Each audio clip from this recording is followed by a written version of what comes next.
পুকুরের চারপাশে ভিড় করছে বিভিন্ন বয়সের নারী পুরুষ। অধীর আগ্রহে সবাই তাকিয়ে আছেন পুকুরের পানির দিকে। মনে হয় পানির মধ্যে লুকানো কোনো কিছু তাদের নজর কেড়েছে।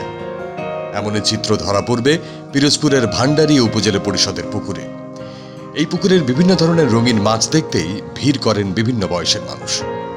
তথ্য ও ভিডিও চিত্রে আমাদের প্রতিনিধি মামুন হোসেন।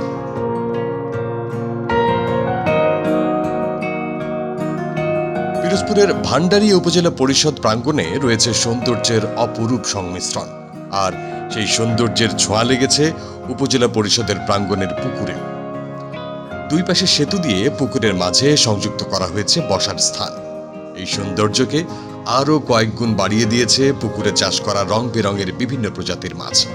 আমি মা বাবার সাথে এই উপজেলা পরিষদে এসেছি। তারপর আমি সবসময় দেখেছি এই মাছগুলো অ্যাকুয়ারিয়ামে, কিন্তু কোনো সময় ধরিনি। আজ প্রথমবার ধরলাম। এই জায়গাটা আমার খুবই ভালো লেগেছে। এই জায়গাটায় আমি প্রথম এসেছি এখানে, তো এখানে আমার এসে খুবই ভালো লেগেছে। আমার মনে হয় না এইরকম আর কোনো জায়গায় আছে এইরকম অপরূপ দৃশ্য।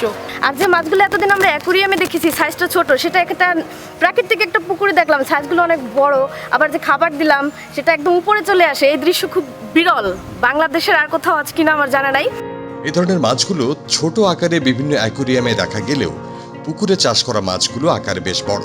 এদের কোনো কোনোটির ওজন 1 থেকে 3 কেজির মতো।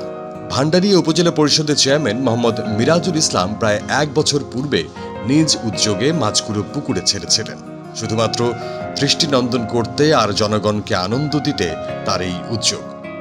কারণ এরকম বড় মাছ সচরাচর তো দেখা যায় না। আমরা অ্যাকুয়ারিয়ামে দেখেছি ছোট ছোট মাছ, কিন্তু এখানে পুকুরে এসে দেখলাম অনেক বড় বড় মাছ আছে, নিজ হাত দিয়ে ধরেছি। আমি কোথাও দেখি না এরকমের মাছ। এখানে যতটা আছে অনেক সুন্দর সুন্দর এখানে মাছ আছে।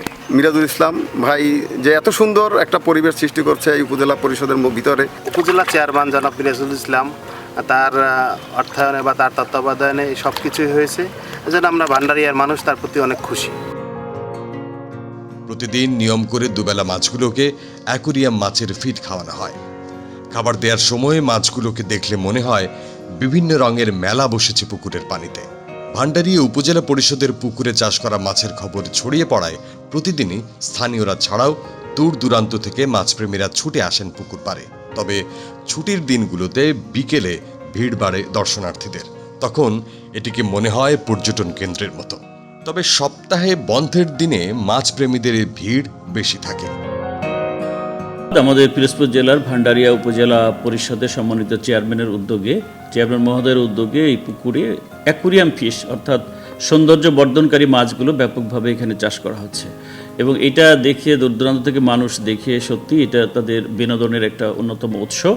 আমরা আমাদের উপজেলা মৎস্য দপ্তর এবং জেলা মৎস্য দপ্তর থেকে তাদেরকে সার্বক্ষণিকভাবেই কারিগরি বিষয়ে পরামর্শ দিয়ে সহযোগিতা করা হচ্ছে। এছাড়া যদি কোনো উৎসাহী যুবক বা কোনো উদ্যোক্তা এটা নিয়ে বাণিজ্যিকভাবে এই মাছ তৈরি করতে চায় এবং এখান থেকে অ্যাকুয়ারিয়াম ফিশ তৈরি করতে চায়, তাহলে আমাদের দপ্তর থেকে আমরা তাদেরকে সার্বিকভাবে কারিগরি সহ অন্যান্য বিষয়গুলো দিয়ে সহযোগিতা করব, যাতে তারা এই বিষয়ে তারা উদ্যোক্তা হিসেবে নিজেদেরকে প্রতিষ্ঠিত করতে পারে। প্রধানত এটা অ্যাকুয়ারিয়াম ফিশ। এই মাছগুলো অ্যাকুয়ারিয়ামে এবং যে সমস্ত জলাশয়গুলোতে সৌন্দর্য বর্ধনের জন্য, বিনোদনের জন্য ব্যবহার করা হয়, এই জলাশয়গুলোতে চাষ করার জন্য ব্যবহার করা হয়। এবং এই মাছগুলোর পোনা হিসেবে ব্যাপক চাহিদা রয়েছে, কারণ ছোট ছোট মাছগুলো বেশ দামে বিক্রি হয়। সুতরাং কেউ যদি এগুলো চাষ করে পোনা তৈরি করে তাহলে কিন্তু তার একটা কর্মসংস্থান এবং লাভবান হওয়ার সুযোগ রয়েছে। বড় আকারের রঙিন মাছের চাষাবাদ জেলার ভান্ডারিয়াতেই প্রথম হয়েছে বলে জানান এই মৎস্য কর্মকর্তা।